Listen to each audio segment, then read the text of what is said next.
Buenas noches con todos. Agradecemos el día de hoy su participación al masterclass que tenemos y les vamos a ofrecer el día de hoy. En la siguiente lámina vamos a ver de qué trata este masterclass. Por favor. El tema es capacidad, productividad, la importancia en las organizaciones. Por favor, me confirman si pueden adelantar la siguiente diapositiva. Gracias. Eso. Capacidad, productividad, su importancia y sustituir de empresas medianas. Para esta masterclass, por favor, la siguiente lámina. Tenemos, bueno, un contenido, va a haber una visión globalizada, los contextos organizacionales, las ventajas comparativas y competitivas, productividad, competitividad, generación de valor. El objetivo general del masterclass es el siguiente. Por favor, la siguiente lámina, gracias. Es aportar con criterios y conceptos para el incremento de la productividad y la competitividad de las organizaciones en un mundo globalizado. Y para este masterclass tenemos la presencia y agradecemos mucho a Cristian Hinojosa Godoy, quien es MBA en Gerencia Empresarial, ingeniero en Administración de Procesos, también tecnólogo industrial por la Escuela Politécnica Nacional. En la actualidad está encargado y está desarrollando algunos temas de consultoría y también da clases en la Universidad de las Américas, UDLA.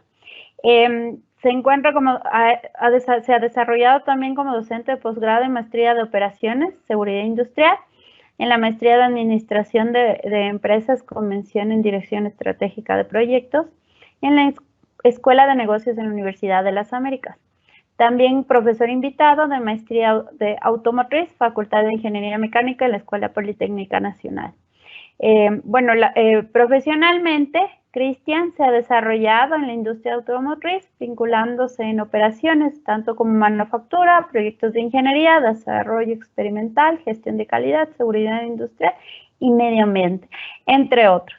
En la actualidad, bueno, tiene como reconocimientos auditor líder en sistemas integrados de gestión, calidad ISO 9001, medio ambiente 14001, seguridad ocupacional ISO 45001 y la IATF 16949, que es una norma de la industria automotriz. Se desarrolló como consultor independiente, como les comentaba, en sistemas integrados de gestión, buenas prácticas de manufactura, enfoque por procesos, gestión, Lean Service y Lean Manufacturing. Ahora sí, quiero dar paso a Cristian y agradecer desde ya por su intervención el día de hoy. Por favor, Cristian, buenas noches.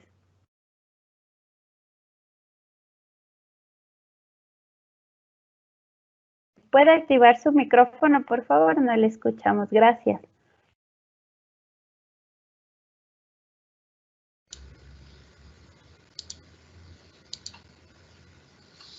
¿Me escucha ahí, Cristina? Sí, buenas noches, por favor. Y puede compartir nuevamente su pantalla. Le dejo con su ponencia. Gracias. ¿Está compartida? ¿Sí me visualiza? No, ya no está compartida. Por favor, ayúdanos con compartiendo la pantalla. Gracias.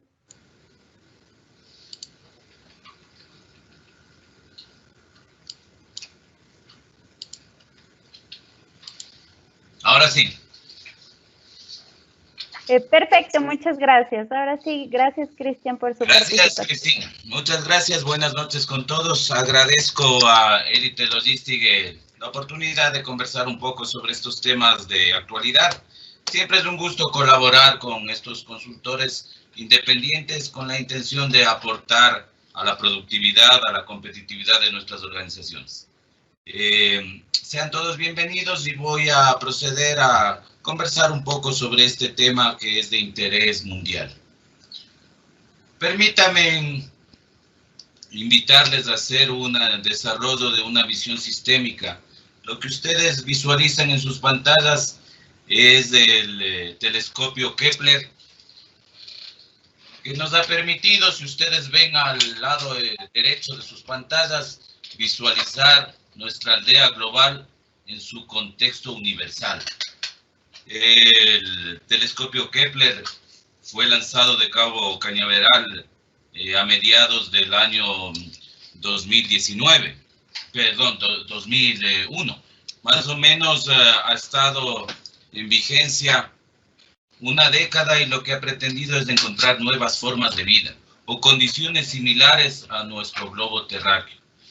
Lo que pretendo con esta visualización es que ustedes analicen en contexto cómo nuestra nave de humanidad ha decidido por una forma, por un estilo, por una orden mundial llamado globalización.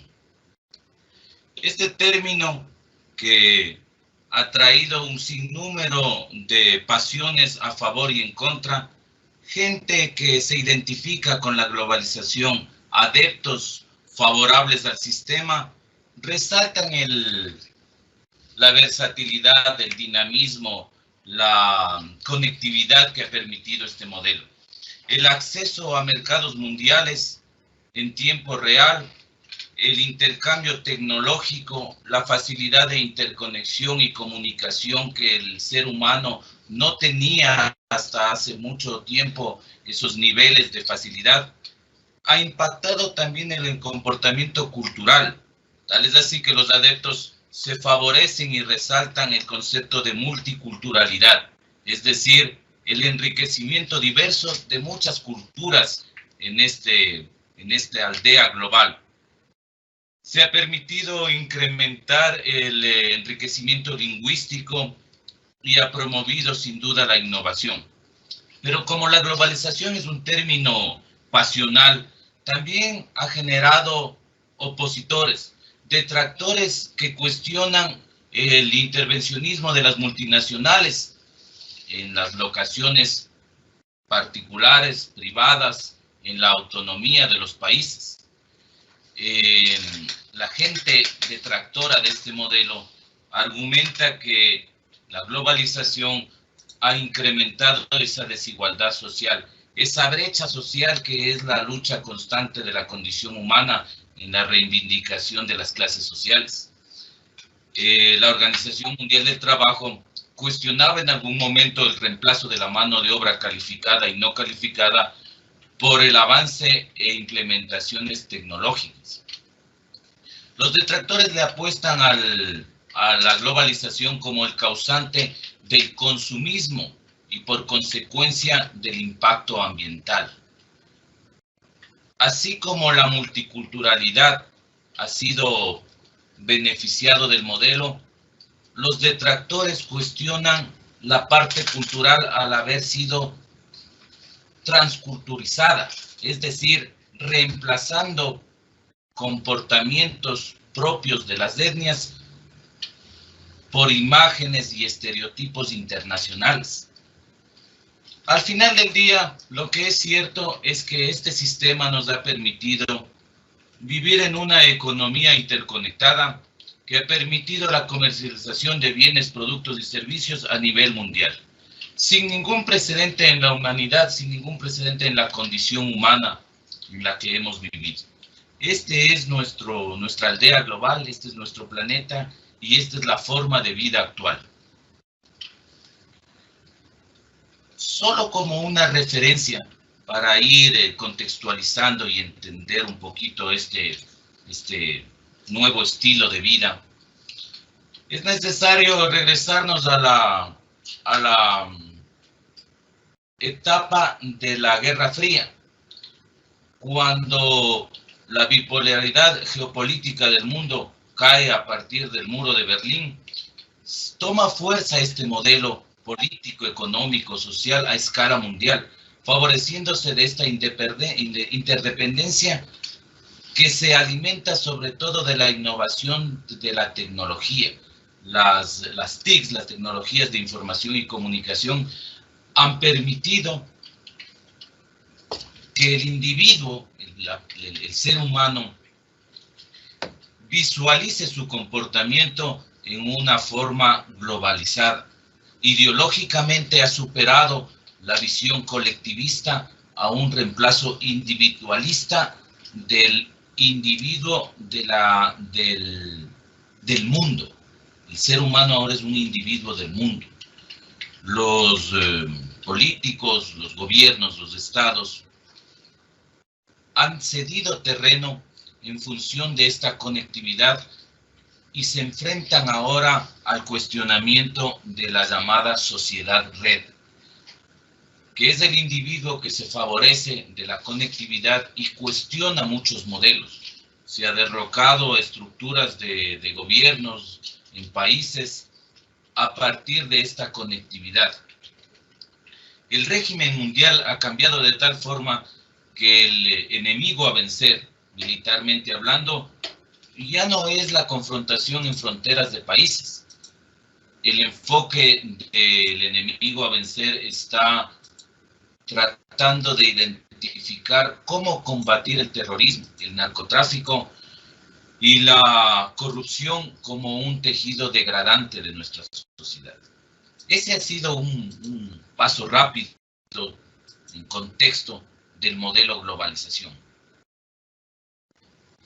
Ahora ustedes visualizan en sus pantallas un simbolismo que ha sido, gracias a la globalización, identificado a nivel mundial. Lo que ustedes visualizan es un virus que ha puesto en pausa a la cotidianidad de la condición humana. Gracias a este modelo, el virus conocido como SARS-CoV-2 se dispersó a nivel mundial a una velocidad de un semestre.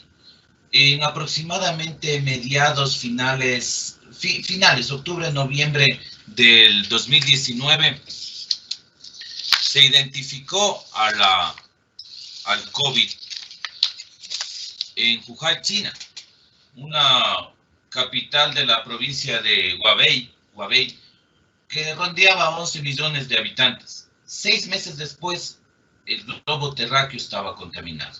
Gracias a la globalización, la Organización Mundial de la Salud evolucionó del término endémico propio de la región y lo categorizó como impacto pandémico a nivel mundial. Pero la misma globalización ha permitido que el cruce de información, el acceso a la tecnología, la información de desarrollos en temas de vacunas, permita la implementación de una vacuna en el tiempo récord de 10 meses. Exactamente fueron 6 meses de investigación con 4 meses de desarrollo y aprobación de los regímenes de Estados Unidos, de la AFD, para aprobar el uso de la vacuna. Pfizer y BioNTech fueron las organizaciones de punta que en un tiempo récord de 6 meses, gracias a la globalización, lograron dar esperanza a la humanidad que se había detenido. En este contexto, sin precedencia, la economía mundial tuvo uno de los impactos más relevantes en su edad moderna. Lamentablemente, nuestra región, América Latina, es uno de los países con mayor afectación. La CEPAL, la Comisión Económica para América Latina y el Caribe, estimó un impacto entre el 7 y el 8% de decrecimiento en el Producto Interno Bruto de la región. Lamentablemente, en las 6 economías de mayor decrecimiento está nuestro país. La CEPAL estimó que Ecuador decreció en el 2020 aproximadamente 9% del Producto Interno Bruto. Estimando en números redondos, en una economía de 100.000 millones de dólares, aproximadamente 10 puntos se perdieron y retrasamos ese crecimiento en vía de desarrollo. El estimado para el 2021 apunta a un repunte de aproximadamente 4% de recuperación. Esperemos que Ecuador supere el 1 punto o en el mejor de los casos se acerque al promedio de la región. El impacto del COVID ha puesto en la revisión necesaria de las estrategias organizacionales de todo tipo, tanto de la generación de manufactura y transformación de productos como de la prestación de servicios. Es así que 14 meses después de la pandemia, la factura deja identificado a algunos perdedores, pero en ese mismo contexto, sobre la misma causa raíz, hay algunas organizaciones que han salido a flote como ganadoras.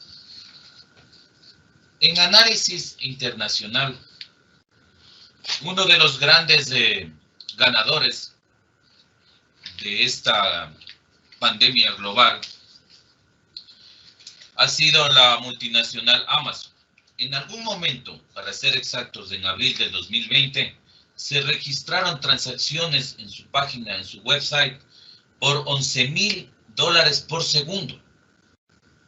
No estaba por demás entender que cuando el ser humano estuvo en confinamiento, pues el acceso a la comercialización y compra era solo favorecido por plataformas, y la mundial Amazon ganó su mejor partido. De la misma forma, se registran incrementos de más cercanos al 50% de nuevas suscripciones para la plataforma de entretenimiento Netflix. Algo sin precedentes y algo que desbordó las estrategias de los creadores.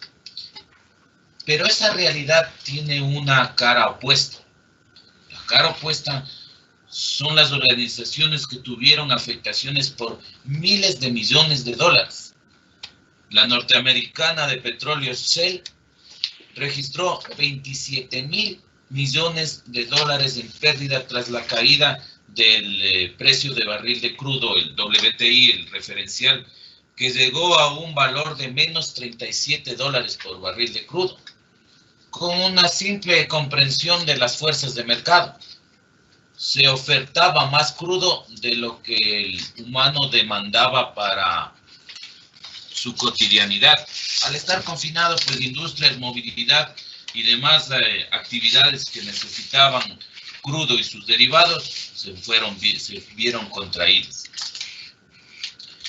La multinacional Disney, propia del espectáculo y cercana al mundo del turismo, también tuvo que cerrar operaciones y algunas locaciones que involucró costos superiores a 1.500 millones de dólares.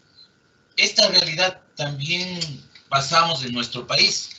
Organizaciones que estaban enfocadas a la comercialización de de alcohol etílico, en algún momento cambiaron sus líneas productivas en alcohol metílico para satisfacer la gran demanda. Así también los deliveries, los suministros de servicio se vieron favorecidas de esta realidad.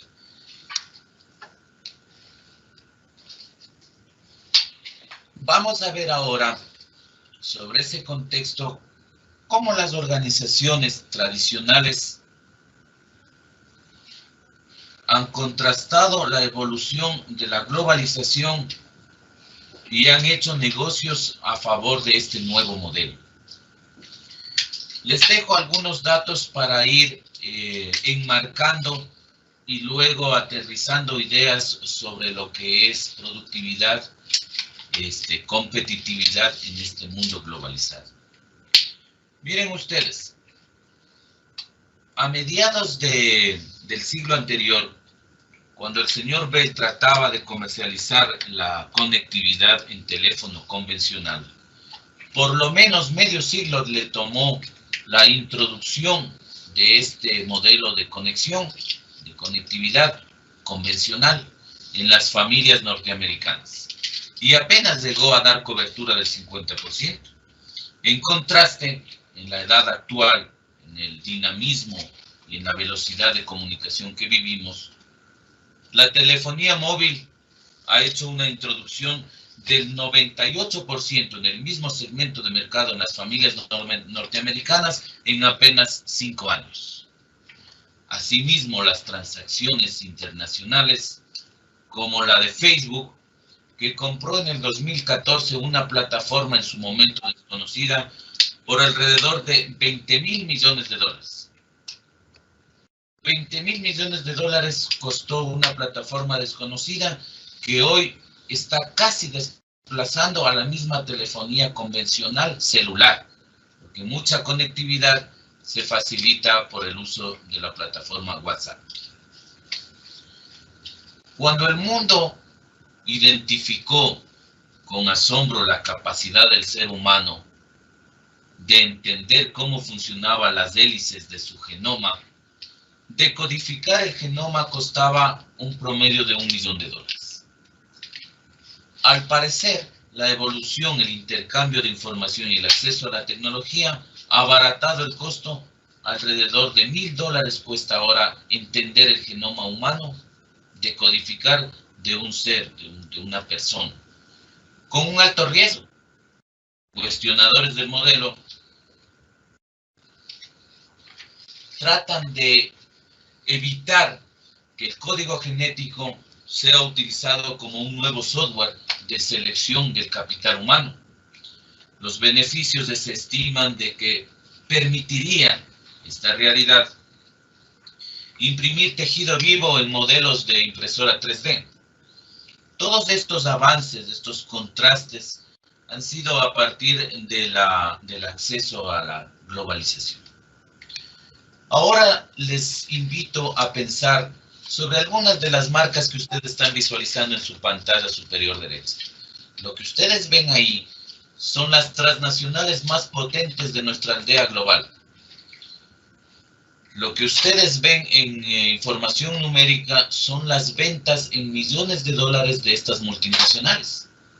¿No sería asombroso entender que alrededor de 500.000 millones de dólares comercializa Walmart anualmente? Exactamente, esto fue tomado del año 2019. ¿No sería asombroso eso si es que no contrastamos con el Producto Interno Bruto de algunos países de nuestra región? Entendiéndose en concepto absoluto, el PIB es la capacidad de productos, bienes y servicios que un país tiene para comercializar. Lo que comercializa Argentina es menos de lo que Walmart gestiona por ventas en un mismo periodo anual. Así, en esta realidad, la segunda cadena, la segunda organización, la segunda empresa de comidas más rápidas del mundo, vende anualmente más de lo que Ecuador genera en productos, bienes y servicios en un año. Nuestro PIB está bordeando los 110, 100 mil millones de dólares. 130.000 con tendencia al alza son las ventas de McDonald's. Y ustedes pueden ir contrastando con economías relativamente más sólidas que nuestro país. Solo la multinacional Apple ha vendido más que lo que Chile ha generado como Producto Interno Bruto. Esto le pone a usted a pensar de que, si bien es cierto, hay un acceso a un mundo de mercado, parece ser también que hay una centralización del capital de consumo. Cuando usted analiza las buenas prácticas de estas organizaciones, podemos identificar algunos elementos que les permiten ser productivas y, por consecuencia, competitivas. Veamos entonces cómo estas organizaciones tratan de comerse al mundo. Tal vez para ustedes es familiar el cerrito de la sirena en fondo verde. Starbucks, la mundial de comercialización de café, hace una inversión aparentemente sin sentido en una China cultural que ha tomado té los últimos 3 milenios. 2.500 años ha pasado tomando té el chino. Sin embargo, Starbucks hace inversiones dando una cobertura de más de 1.500 tiendas en 50 ciudades chinas. ¿Cómo se entiende esa inversión, esa decisión, esa planeación estratégica? Pues el justificativo es que el mercado chino cuenta con alrededor de 1.500 millones de habitantes. Es decir, hay una potencial demanda que esta multinacional cafetera lo que pretende es ofertar y captar el mayor consumidor posible, aún considerando ciertos datos particulares. El chino promedio bebe alrededor de 4 tazas anuales. 4 tazas anuales de café consume un chino promedio. En contraste con un estadounidense promedio que toma las mismas 4 tazas, pero diarias. Esto se justifica en función a la gran demanda del mercado potencial de más de 1.500 millones de habitantes. Lo mismo ha sucedido en la India. La India culturalmente, estructuralmente su cultura diferente, santificando al ganado, a las vacas, parece no hacer mucho sentido que una multinacional como McDonald's haga presencia en este país. Sin embargo, no podía despreciar el mercado del segundo país más grande, más poblado del mundo. Tal es así que su oferta diversificada en su portafolio de producto, en este caso, ofertó al mercado hamburguesas de soya, hamburguesas vegetarianas, hamburguesas veganas, con la intención de captar la demanda potencial. Estas son algunas realidades que pretenden invitarles a la reflexión de cómo las organizaciones tratan de captar la mayor cantidad de mercado en función a su potencial.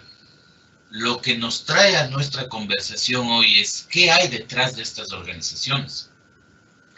Si bien es cierto, se favorecen del emblema, la imagen, el prestigio, el posicionamiento, si ustedes consideran el historial que les favorece, pero hay particularidades propias que vamos a tratar de extraer para hacer elementos concluyentes y recomendables a esta audiencia, de tal forma de aportar a la productividad y consecuentemente a la competitividad de nuestras organizaciones, en nuestro terruño, en nuestro metro cuadrado. ¿Qué hay detrás de estas organizaciones? Lo vamos a ir a analizar. Otro elemento que me va a permitir a mí aterrizar el análisis es la participación de mercado. Ustedes ven el universo de marcas automotrices visualizadas en su pantalla, todas pretendiendo captar un potencial consumidor. Todas tratando de seducir al consumidor individual, al padre de familia, al ejecutivo, con una serie de ofertas, de mercadeo, de marketing, de prestaciones técnicas, porque en esta globalización el consumidor ahora es más técnico, más preparado, más cuestionador. Marca gran diferencia sobre el producto, me arriesgo a decir yo, la prestación del servicio. Tras lo que ustedes ven ahí, hay una serie evolutiva de buenas prácticas de manufactura, como el Lean Manufacturing, como los mismos directrices del PMI para proyectos y las mejores prácticas evolutivas. Sin embargo, parece ser que la prestación del servicio a un consumidor más exigente es lo que está marcando diferencias. Al final del día, todos pretenden captar el mercado.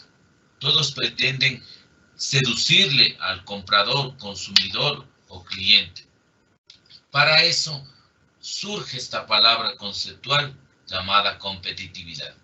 Pero necesitamos 30 segundos antes de entender qué es competitividad, familiarizarnos sólidamente con el concepto de productividad. Hay sendas tintas escritas sobre el tema de productividad. Como este es un conversatorio que lo que pretende es refrescar ideas y aportar con criterios, vamos a hacer una abstracción lo más propositiva de lo que es la productividad. No es sino otra cosa que esta relación de recursos en función del bien del servicio generado. Otros autores mencionan a la productividad como hacer más con menos. Este concepto debe ser tomado con pinzas porque ese hacer más implica hacer más y mejor. Y hacer con menos implica optimizar recursos o eliminar desperdicios.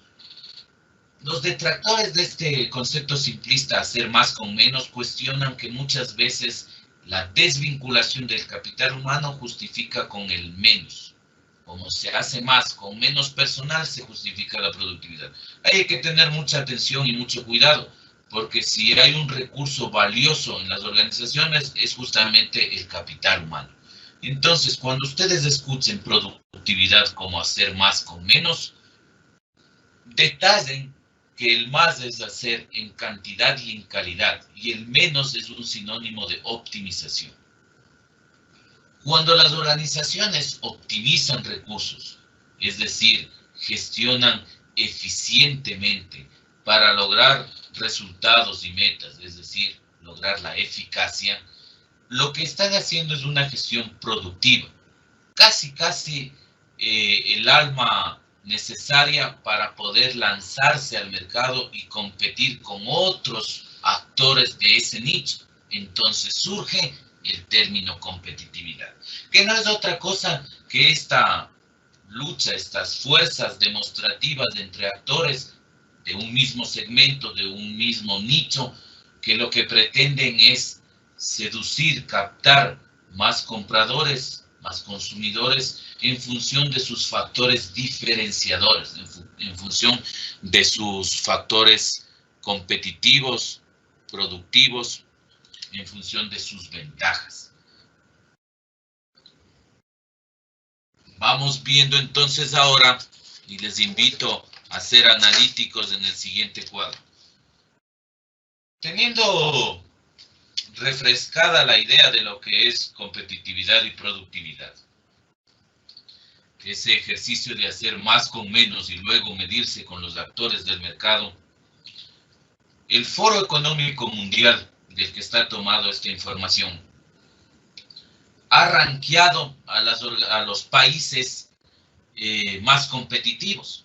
Si bien es cierto, esta es una abstracción de las 141 economías analizadas, que no está detallado qué factores, qué criterios, qué elementos fueron considerados para rankearles, para clasificarles. Les puedo comentar, los links de fuente están siempre al pie de la presentación, pero les puedo comentar que por lo menos 12 pilares fueron analizados. La infraestructura en su entorno institucional, el ambiente y la seguridad económica, lo que se conoce como la micro y macroeconomía, los niveles de educación de la mano de obra, es decir, la capacidad de mano de obra calificada, los accesos de educación y de salud, el comportamiento de los mercados, la estabilidad de los mercados, el comportamiento de la mano de obra, del mercado financiero, el acceso, la adaptación y la innovación de la tecnología. Los tamaños del mercado obviamente tienen algo que ver, la facilidad de hacer negocios. El Foro Económico Mundial en absoluto analizó por lo menos 12 pilares, 12 criterios con los que rankeó este cuadro. Se estima que Singapur es el país más competitivo. Les invito por facilidad pedagógica de comprensión que se fijen solo en el ranking, en el círculo de colores. Los scores hacen un análisis más profundo de las variables con las que fueron analizadas. Entonces, Singapur es el país más competitivo, es decir, el que consecuentemente compite mejor a partir de ser más productivo, es decir, optimiza mejor sus recursos, cumple mejor, alcanza mejor sus metas, y cuando se compara en este caso con otros países, se aventaja frente a ellos. Estados Unidos siempre está bordeando el primero y segundo nivel, el segundo ranking. Y ahí están algunos coreanos, los mismos chinos, los alemanes, los japoneses, los ingleses, consolidados en el top 10 de las economías, perdón, de los países más competitivos. Estoy mencionando el índice 2019 porque el 2020 el mismo foro emitió como un informe especial distorsionado. Ustedes entenderán, la economía tuvo una variación propia de la pandemia mundial. Entonces el 2019 parece ser la información más pertinente. En contraste, porque ahora tenemos que ver cómo nos va a nosotros de este lado del mundo. En nuestra región, exposición derecha de sus pantallas, vemos cómo algunos de nuestros vecinos parecen estar mejor posicionados competitivamente que nosotros. Aproximadamente a 4 horas, nuestro vecino del norte de Colombia nos aventaja con casi 40 puntos. Ustedes entenderán que el ranking es el mejor mientras el número sea más bajo, ¿no? Por eso Singapur está con el número 1. Nosotros con un número 90 en la región tenemos a nuestros vecinos mejor posicionados competitivamente. Colombia y Perú nos aventajan a un promedio de 30 a 35 puntos sobre nuestro posicionamiento, lo que nos daría pensar, y empezaba yo invitándoles a la reflexión, ¿qué están haciendo ellos mejor que nosotros? Yo les dejo un tips para que se queden analizando y en el mejor de los casos investigando, porque por ahí parece ser la solución. Los países vecinos a nosotros parece que han desarrollado un mejor sentido de empatía con el cliente, un enfoque de satisfacción y en el mejor de los casos de superación al cliente. Nosotros todavía tenemos un choque cultural por atender bien, atender humanamente, atender cálidamente, atender comprensivamente, empáticamente al cliente, consumidor, usuario final. Parece ser que por ahí es una, por lo menos, de las claves por las que nos aventajan nuestros vecinos. Claro, hay otros países de la región que por su infraestructura, por su economía, por el volumen de su mercado, podrían tener una ventaja comparativa. Pero ya vamos a revisar un poco de ese tema porque no es un factor definitivo, no es un factor decisivo. El cuestionamiento aquí para el análisis es, si Ecuador tiene 90 puntos de ranking en la competitividad, ¿qué hace Colombia para estar en el 57? ¿Qué hace Perú para estar en el 65? Lamentablemente nosotros solo estamos mejor que Bolivia y seguramente Venezuela que no está aquí. Estimados asistentes, es la oportunidad de pensar qué estamos haciendo o qué debemos hacer por mejorar. Los datos son públicos y las fuentes ustedes pueden desarrollar. Yo les decía que es posible que mercados más amplios se favorezcan de las ventajas comparativas. Y aquí les invito a hacer un refrescamiento de los conceptos. Se tiende a confundir mucho lo que es ventaja comparativa con ventaja competitiva. Lo que ustedes están visualizando ahí es nuestro volcán Cayambe. La población de Cayambe, favorablemente, está ubicada en el equinoccio y recibe la perpendicularidad de los rayos UV, lo que facilita, lo que nutre, lo que alimenta el crecimiento de las flores conocidas de Cayambe. Esa es una ventaja comparativa. Gracias al universo, gracias a Dios, gracias a la vida, hemos nacido en esta posición del globo y nos favorecemos de esas condiciones. Todos los países, todas las organizaciones, todas las personas tienen ventajas comparativas. Los colombianos tienen acceso a los dos mares, a los dos océanos. Los chilenos tienen la costa del Pacífico Sur más larga del continente. Los panameños tienen su canal, que incluso fue ampliado. Las ventajas comparativas son los factores propios de una persona, de un producto, perdón, de una organización o de un país, que le permite aventajarse frente a otros. Pero esa es la buena noticia. Nosotros nos favorecemos de una posición de globo, de las condiciones meteorológicas, de la perpendicular de los UV, y nutrimos de la mejor forma y de la mejor luminosidad a nuestras flores. Esa es la buena noticia. Que deja de ser buena cuando no aprovechamos para convertirles en ventajas competitivas. Y entonces surge lo que en verdad está en nuestro campo de acción, en nuestra maniobra. Porque ustedes entenderán que las ventajas comparativas terminan siendo una suerte de bendición de la Divina Trinidad. Poco o nada podemos hacer con las ventajas comparativas, más que explotarlas y resaltarlas y aprovecharlas. Pero donde hay oportunidad de gestión son las ventajas competitivas.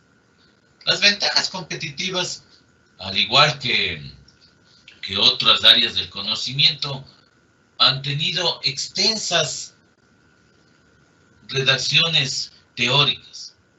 Todas llegan a una cereza final. Se llama capacidad de agregar valor.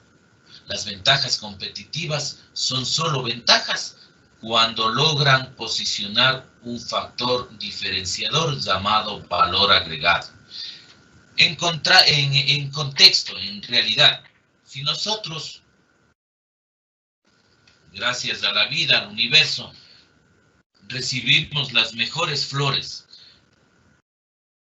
nos aventajamos comparativamente frente a las flores que se sembrarán en otras latitudes del mundo, pero perdemos competitividad al no cumplir los compromisos de entrega, al no asegurar contenerización integral, al no tener formas de negociación dinámicas, al no tener innovación tecnológica, al no tener facilidades de comercialización que incluyan canales de distribución, al tener una cadena de suministros con altísimas irrupciones, un supply chain que constantemente esté interrumpido, al no hacer un análisis de riesgos que permita la continuidad del flujo de operación.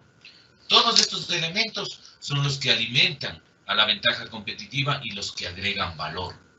Por eso es que nosotros, hasta el siglo anterior, éramos un país exportador de commodities, de materias primas. No hemos dado, aunque estamos en estas vías de desarrollo, no hemos terminado de dar ese salto evolutivo de agregarle valor a nuestros productos y servicios. Yo me debo a la academia. Aunque me hice en la industria, me debo a la academia, y para mí es importante fortalecer la conceptualización. Les invito a hacer un ejercicio mental. ¿De qué es valor agregado? Porque parece entendible que lo que marca la diferencia entre una ventaja comparativa y una competitiva es la gestión sobre agregar valor. ¿Tenemos claro el concepto? Como esta es una charla propositiva, les voy a compartir una fórmula que pretende cruzar la delgada línea de la subjetividad a la objetividad del valor agregado. El valor agregado generalmente es considerado en términos subjetivos como un plus, como un adicional, como ese extra. Pero eso, en el mundo de operaciones, en la realidad, debe ser aterrizada, debe ser materializada, debe ser real, debe ser llevada a cabo sobre términos de gestión. Debe ser palpable, es lo que quería decirles.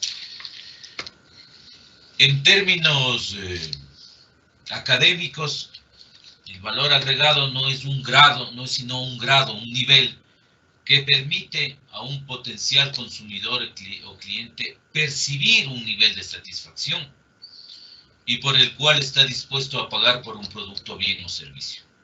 Cuando un cliente o consumidor potencial percibe, está de acuerdo, le hace sentido comprar un producto o servicio e interna y neuronalmente conecta con un valor y un precio y decide la intención de compra, eso inconscientemente en el colectivo social, se conoce como valor agregado.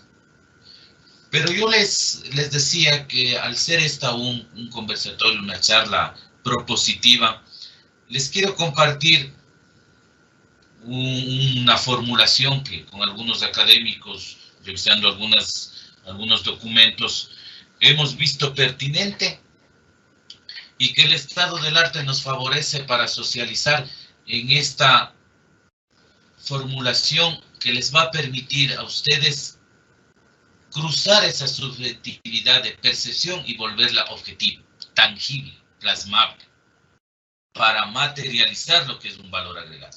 Entonces, consideren, por favor, que por lo menos en esta fórmula vamos a analizar 3 sumandos del numerador y un elemento del denominador. Miren, el valor agregado, al ser un nivel de percepción por el cual un consumidor está dispuesto a pagar por un producto, bien o servicio, lo primero que pasa en el cerebro de un consumidor es tratar de satisfacer una necesidad. Y eso tiene una especificación. Es decir, si usted lo que quiere es escribir con una pluma, un bolígrafo, un lápiz o un esfero común, la especificación será eso, elemento que sirva para rayar. Ese es el primer atributo de especificación que usted pretende como consumidor satisfacer, la especificación, para lo que sirve, tanto para producto como para servicio. Entonces yo les invito a ustedes, piensen en cualquier producto o servicio y hagan la abstracción del elemento vital, es decir, de la especificación básica del artículo o servicio que ustedes escojan. Yo voy a tomar, por temas pedagógicos, el ejemplo de un esfero. Un esfero sirve para rayar, esa es la especificación. A eso usted mentalmente, internamente, le asigna un valor económico, un atributo, un elemento financiero que justifique, en el caso de mi ejemplo, un esfero para rayar. El segundo elemento que pasa con cierta inconsciencia, o por lo menos no con control absoluto neuronalmente en nuestra decisión de compra, es la imagen. Entonces, como yo quería un esfero, claro, el esfero, al ser prácticamente un commodity, el esfero tiene un universo casi infinito de alternativas. El segundo atributo asignada monetariamente es la imagen o prestigio.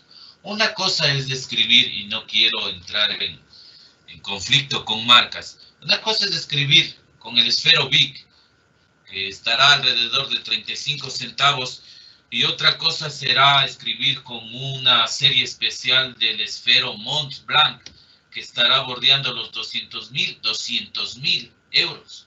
Eso cuesta un Mont Blanc edición especial. ¿Con cuál quiere escribir? Entonces esa respuesta de mi cuestionamiento considera por lo menos esos dos elementos: el prestigio de la organización que comercializa el producto que estoy comprando o el servicio, y la imagen del producto per se, la imagen del producto como tal. Entonces, claro, como el ser humano es aspiracional, es con tendencia elitista, y aquí tiene mucho que ver el neuromarketing con tratar de posicionar productos o crear necesidades.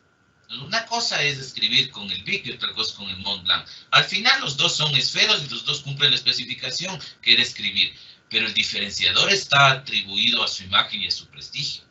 Entonces, claro, ahí hay un abismo de 35 centavos a 200.000 euros. Pero eso pasa en nuestra mente con cierta inconsciencia. El tercer elemento, también asignable a recurso financiero, porque todo esto tiene un precio, todo esto tiene un precio, es identificarse con las partes interesadas en la comercialización. Surge entonces cómo productos o servicios se apadrinan, se favorecen, se abanderan de grupos a veces vulnerables, y no quiero cuestionar, no estoy poniendo malos contra buenos, pero son estrategias de mercadeo que pretenden favorecerse de la imagen de algunos colectivos, de algunos grupos, de algunos stakeholders, de algunas partes interesadas, y que fortalezcan el enganche de la intención de compra. Eso es lo que pasa internamente. Ahora, si a todos estos sumandos del numerador le hemos asignado un rubro económico, un valor monetario que justifica por percepción el adquirir este producto o servicio, viene la intención real de toparse el órgano más sensible del ser humano, es decir, el bolsillo. Cuando se decide ya la compra, es decir, el PVP. Equivocadamente pensamos muchas veces que el PVP establece la organización o el mismo cliente. Bueno, el cliente colateralmente sí, pero el PVP en verdad es posicionado, es ubicado, es asignado por las dos fuerzas macros del mercado, la oferta y la demanda. Ese dinamismo de oferta-demanda es el que establece el PVP. Entonces, los tres elementos del numerador que inconscientemente nosotros asignamos valores monetarios se dividen en el PVP, que en el análisis más radiográfico, más simplista, no es sino otra cosa que la consolidación de gastos y costos operativos más un margen rentable. Ese es el PVP. Sin entrar a desarrollar los temas contables financieros, todos los rubros asignados para la transformación del producto o la generación del servicio, más un margen de utilidad para la organización o para la persona natural que esté comercializando, termina colocando el PVP sobre lo que le permite las fuerzas del mercado. Entonces, esta fórmula lo que pretende es cruzar esa subjetividad de la percepción de un cliente potencial a términos plasmables, reales, aterrizables sobre las operaciones. Y digo sobre las operaciones porque muchos de esos elementos no tienen gran oportunidad de gestión, de maniobra. En el denominador está la clave. Si ustedes analizan esta fórmula en matemáticas básicas, y si es que la intención es maximizar, porque ustedes estarán de acuerdo que lo que se pretende es tener la máxima percepción de valor. ¿Cómo lograrían? Solo hay dos formas. O disminuyen el numerador o incrementan el denominador. Al final lo que se pretende es maximizar esta fórmula a partir de percibir, a partir de seducirle al cliente que perciba el producto o servicio con un alto incremento de valor y una disminución de precio. Es decir, que se perciba como los satisfactores mentales del consumidor por percibir alto nivel de valor a un precio disminuido. Y entonces ahí tienen oportunidad de maniobra las organizaciones cuando en el PVP hay la facilidad, la gestión, la oportunidad de disminuir los costos y en el mejor de los casos eliminar los gastos. Ahí se genera valor agregado y surge entonces todas las teorías de buenas prácticas como las de Lean Manufacturing, donde identifican las mudas, término japonés, que pretende justamente eliminar los desperdicios. Surgen otras áreas del conocimiento como la gestión de riesgos, que pretende identificar probabilísticamente la incertidumbre. Surgen otros elementos como el PMBOK, como el SupraChain, que lo que pretenden es asegurar la continuidad del suministro del producto, gestionando potenciales irrupciones. Entonces, así se genera valor. Esa es la fórmula que les comparto y les invito a hacer un análisis propio de cada organización a las que ustedes se deben. Finalmente, para ser propositivos y superar la parte teórica, sugerimos por lo menos 3 áreas de gestión, con una particularidad. Tomo el comentario de Lord Kelvin, que fue el creador de la escala Kelvin, de la escala de temperatura Kelvin, y que ha convertido su enunciado en un axioma de calidad. Lo que aquí se dice es que si usted no puede medir, no puede mejorar. Solo lo que es sujeto de medida es sujeto de mejora. De tal forma, estos 3 frentes, estas 3 directrices deben ser mejoradas a partir de levantar indicadores medibles, métricas, y surgen nuevos aportes teóricos como el KPI, el KGI, el KRI. Pero como esta es una charla propositiva macro, que no nos da el tiempo para entrar en detalle, les invito a reflexionar por lo menos en estos 3 frentes. Cuando usted haga gestión sobre las operaciones, enfóquese en el proceso. Enfóquese en los procesos tratando de ser efectivo, es decir, eficiente, optimizando recursos, y eficaz, cumpliendo metas y objetivos. Elimine los desperdicios. Los gastos no siempre no siempre generan un retorno. Ahí hay oportunidad de hacer gestión. Agregue valor, es decir, maximice el valor de percepción en función de la disminución del precio. Genere encadenamientos productivos, operativos, con lo que el profesor Porter decía, las 5 fuerzas, con sus clientes, con sus proveedores. Que la gestión operativa sea un ganar-ganar en todo este encadenamiento. Otro elemento que le invito a hacer reflexión sobre el aporte a la productividad y consecuentemente a la competitividad en esta globalización tan dinámica que venimos revisando es la atención, la valoración al recurso más valioso que tienen las organizaciones, el capital humano. Suele pasar que por naturaleza el capital humano es reactivo, es reacio. Una buena sugerencia es la capacidad de inclusión. El ser humano, cuando se siente incluido, cuando se siente integrado, genera empoderamiento. Esa es una buena práctica en el desarrollo de las estrategias organizacionales. La capacidad de integrar, de incluir a sus colaboradores. La norma 9001 en su nueva versión, la 2015, habla en su elemento 7. En el 7, porque en el 7, que es recursos de apoyo, habla de generar ambientes de trabajo efectivos. Es decir, no enfocarse solo en la infraestructura, sino en las condiciones humanas, ambientales, psicológicas, físicas, en las que se va a desempeñar el personal. Y ese personal debe por lo menos desarrollarse en 2 frentes. En la actitud,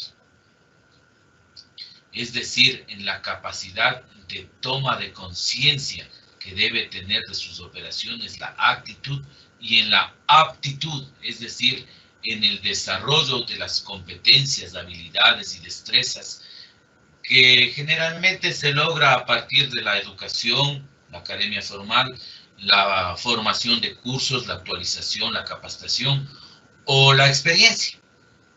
Pero son esos 2 frentes los que deben atenderse. la toma de conciencia en función a la actitud y las competencias en función a la aptitud. Y finalmente, el desarrollo de una estrategia. Esto es tomado de algunas teorías del Dr. Lee, que es un gurú de lo que es cadena de suministros, encadenamiento de supply chain. Él dice que las organizaciones deben desarrollarse en una estructura AAA. Deben ser ágiles, adaptables y alineables al entorno. Ustedes analicen esta AAA en la convulsión comercial, social y económicas que vivimos en el 2020 y van a identificar que esos grandes ganadores de ese escenario pandémico seguramente tienen esos atributos como estrategias, como directrices de sus operaciones. Adaptables, alineables al entorno y ágiles, prontas, flexibles. Esto debe ser generado culturalmente en un tejido organizacional, de tal forma de que permita gestión sobre las ventajas tanto comparativas como competitivas. Y finalmente, en función al dinamismo, a la versatilidad, a la prontitud con la que se manejan los negocios y la conectividad, lo prudente es estar enfocado en la innovación y en la diversificación, tanto del portafolio de productos y servicios como de los canales de distribución. Ese ha sido mi aporte propositivo sobre este tema que puede ser muy amplio, puede desarrollarse cada variable en particularidades propias de las naturalezas de las organizaciones, pero les comparto como elemento final un enunciado que mencionó en su momento a mediados del siglo el profesor Ishikawa. Ninguna organización, ninguna empresa puede ser mejor o peor que el capital humano, que los colaboradores, que el personal que lo integra. Esa ha sido mi participación. Entiendo que la estructura de este webinar dará pauta a un espacio de una ronda de preguntas.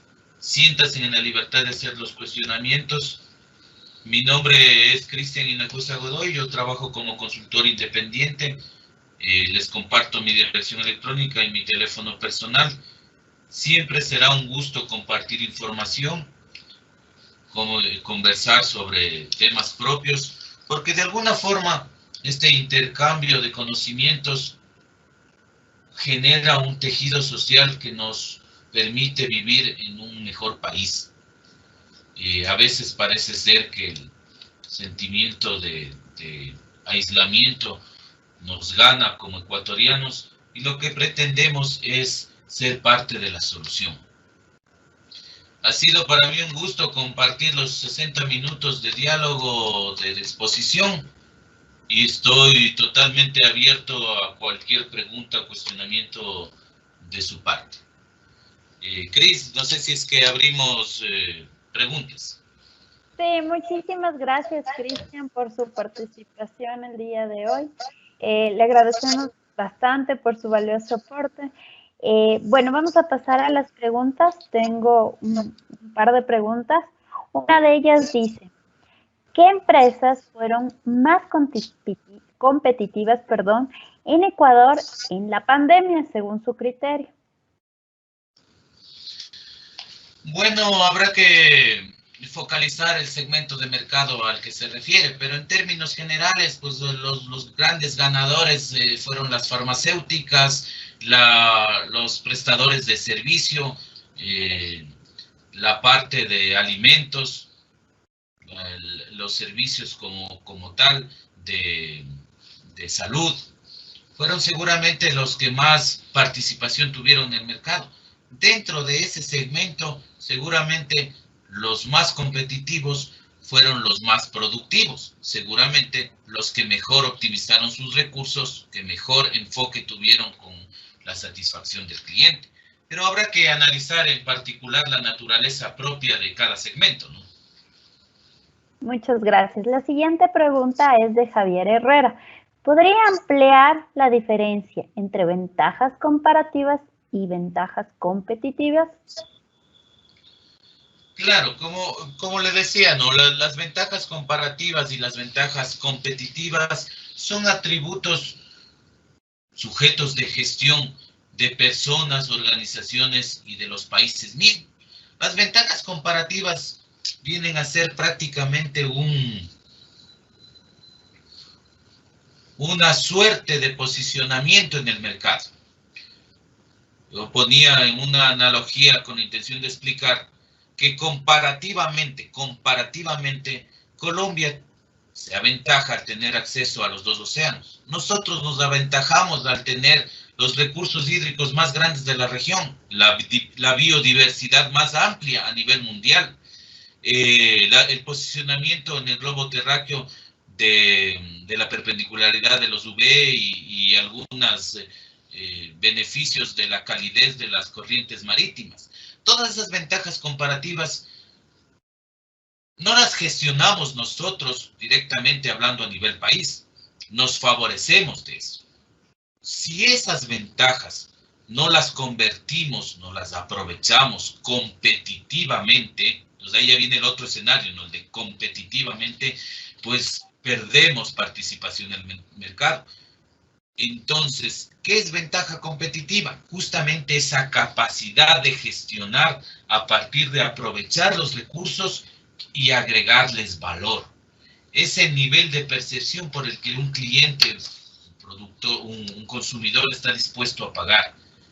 Les decía, si nuestras lindas flores, con mayor vida útil que las de la región, con robustez en sus tallos y en sus pétalos, con intensidad lumínica por la mejora de la reacción química de la fotosíntesis por la perpendicularidad, les vendemos con un empaque pobre. Y eso cuando les vendemos, porque incumplimos acuerdos de entrega. No damos facilidad tecnológica a la transacción comercial. No hay estabilidad de una plataforma virtual que permita pagos en línea. Incumplimos cantidad en volumen e incumplimos tiempos de entrega. Claro, todas esos atributos se vuelven en desventajas competitivas por más que hayamos sido favorecidos de las comparativas, ¿no? Del posicionamiento, del buen ambiente en el que crecieron los productos. Y así pasa en todo. Para terminar, una de las ventajas competitivas más sólidas es el enfoque al cliente. Por eso en algún momento de la exposición les decía, debemos desarrollar la cultura del enfoque al cliente. En este mundo globalizado, diverso, de accesibilidad inmediata, parece ser más relevante la atención empática al cliente que el mismo producto. No ve que usted de alguna forma puede acceder al producto, pero es esa calidez en la atención la que podría marcar una ventaja competitiva. Muchas gracias. Tenemos otra pregunta de Raúl. Gracias, Cristian, por la conferencia. Conceptos fundamentales a tenerlos en cuenta. ¿Qué recomendación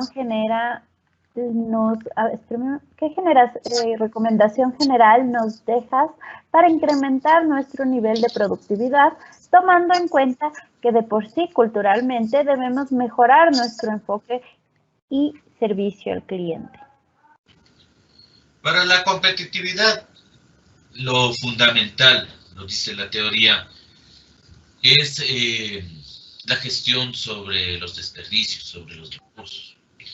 Pero Raúl en su cuestionamiento es asertivo cuando menciona la variable cultural. Culturalmente, los japoneses creadores de estas teorías de optimizar recursos ponen sobre el tapete el término Kaizen, que, disculpen la expresión, se ha tenido tal nivel se ha prostituido tanto el término que no se logra entender filosóficamente qué es Kaizen. Pues para responder a Raúl la pregunta, previo a hacer Kaizen, invito a la audiencia a revisar lo que es Hansei. Hansei es un concepto filosófico cultural que invita a ser autocrítico, a hacer una mea culpa. Esto llevado al contraste operacional, a la industria, a la prestación de servicio, no basta en enfocarse con optimizar recursos y eliminar desperdicio. Se necesita culturalmente ser autocrítico, enfocarse como individuo en la gestión de su metro cuadrado en las posibles soluciones. Lamentablemente, nuestra cultura no ecuatoriana, sino latina, hispanohablante, siempre identifica a un segundo, a un tercero como el culpable de nuestra realidad. La culpa es del gobierno, la culpa es del alcalde, la culpa es del jefe, del compañero. Nunca la culpa es de uno. Si queremos aplicar un Kaizen filosóficamente y generar un shock, una ruptura cultural, les invito a revisar los conceptos de Hansen, ser autocríticos y a partir de ahí ser propositivos en el cambio de mejora que lleve a la productividad, consecuentemente a la competitividad y al final del día gane la industria y el país y la sociedad en general. Muchas gracias, Cristian. La última pregunta dice, ¿cómo mejoraría la productividad en una empresa mediana? Bueno, habrá que entender de qué empresa en particular hablamos, pero en términos generales, la productividad se desarrolla por lo menos con 3 frentes. La valoración del capital humano a partir de la generación de competencias y de la toma de conciencia, la inversión en tecnología, en información, en desarrollo, y seguramente la diversificación y ampliación de los canales de distribución. Entonces, cuando usted tiene mano de obra fiable, competente y consciente, con tecnología, tal vez no de punta, pero con la más innovada, por lo menos con tecnología evolutiva, seguramente ahí habrá muchos tiempos optimizados, muchos desperdicios eliminados, muchos recursos mejor manejados. Teniendo esas dos fortalezas internas, claro, es prudente abrirse a un mercado ofertando productos o servicios diversificados de mejor calidad y asegurando la accesibilidad de ese potencial demanda con canales de distribución efectivos. Yo lo que sugeriría es por lo menos revisar esos 3 frentes. La estrategia en la comercialización, la valoración del capital humano y la inversión tecnológica y del conocimiento en la operación. Muchas gracias. Tengo una última pregunta y dice, según su experiencia en la industria automotriz, ¿qué cree que le ha faltado a esta industria para tener un valor agregado en el mercado? Porque hemos visto que ha disminuido la industria automotriz ecuatoriana en los últimos años.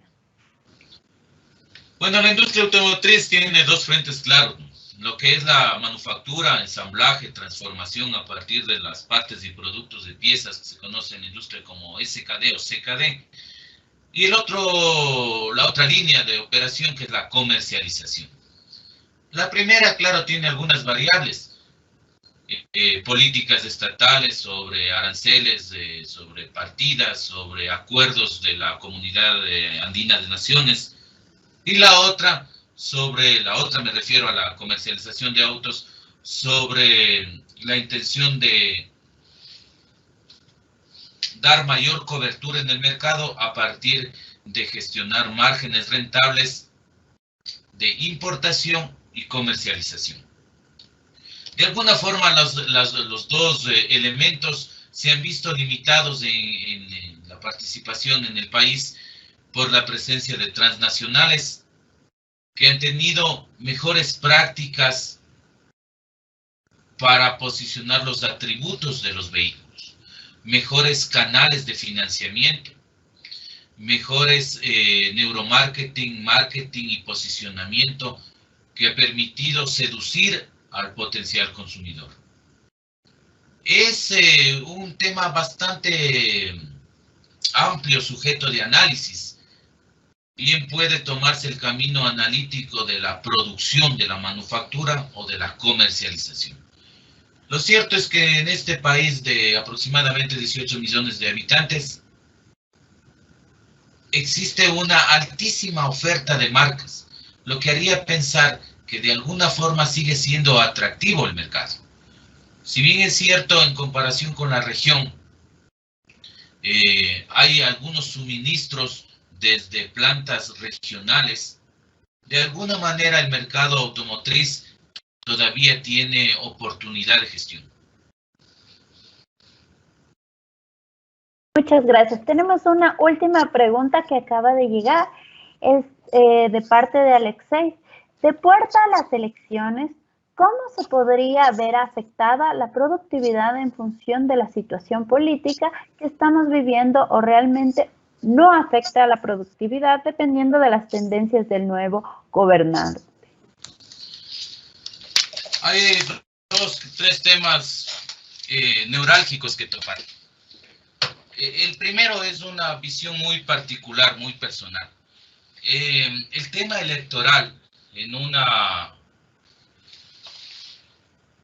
sociedad madura no debería tener un impacto relevante a partir de tener decisiones estatales de estabilidad productiva. Lamentablemente nosotros vivimos en una sociedad donde las decisiones, las políticas productivas son sujetas del gobierno de turno. Los chilenos en algún momento hicieron una gran conciliación nacional y tomaron decisiones no solo productivas, en frentes de salud, de educación, y establecieron políticas estatales, independiente del gobierno de turno. Esa debería ser la posición madura para aportar a la productividad. Pero claro, lo que Alexei cuestiona es oportuno, ¿no? Porque a las puertas de una incertidumbre, de un ejercicio probabilístico de no saber qué nos puede pasar, por supuesto que afecta. Yo le invito a Alexei que revise y podemos compartir por interno los criterios con los que el Foro Económico Mundial rankea a los países más competitivos. Y entre los dos elementos analiza justamente la estabilidad económica, la estabilidad de los mercados. Pero hay un elemento fundamental, se llama institucionalidad. La institucionalidad permite a un país mostrarse al mundo de una forma seria. Entonces, hay maneras de invertir, hay maneras de lo que ya se conoce operativamente, de estimar forecast en función a los volúmenes, pero sobre un escenario relativamente cierto. Entonces, lamentablemente, las condiciones políticas sí abren una amplia puerta de incertidumbre. Probabilísticamente no sabemos qué va a pasar. Y eso le pasa, lamentablemente, una factura costosa a la productividad del país. El empresario está pensando en invertir en función del 11 de abril. Y no debería funcionar así, porque tras esa decisión hay familias, hay productos, hay servicios, hay hijos, hay todo un encadenamiento social que se ve en pausa, se ve detenido hasta que se decida, hasta que se visualice el nuevo gobierno. Y solo deja un campo de visión, ¿no? Porque de ahí hay 4 años de gestión que tampoco es que se tenga un camino definido. Es propio de las sociedades tercermundistas que lamentablemente vivimos, pero que también es un reto que nosotros seamos parte de la solución. Espero haber llegado a la satisfacción mental del amigo Alexei con esta respuesta. Muchísimas gracias, Cristian. Yo creo que estuvo bastante bueno y aparte una recomendación al final para igual a toda la audiencia que tenemos el día de hoy.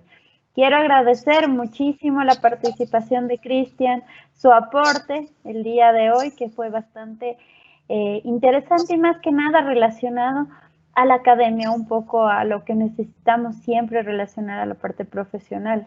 o al campo industrial en sí, ¿no? Muchísimas gracias, Cristian, nuevamente. Quiero agradecer también a todos los participantes que nos acompañaron el día de hoy y también a Élite Logis por el espacio y poder compartir con tantos profesionales semana a semana. Muchas gracias, buenas noches y nos vemos la próxima vez. Gracias. Gracias a ustedes, que tengan una buena noche. Fue un gusto, que pasen muy bien. Saludos. Gracias.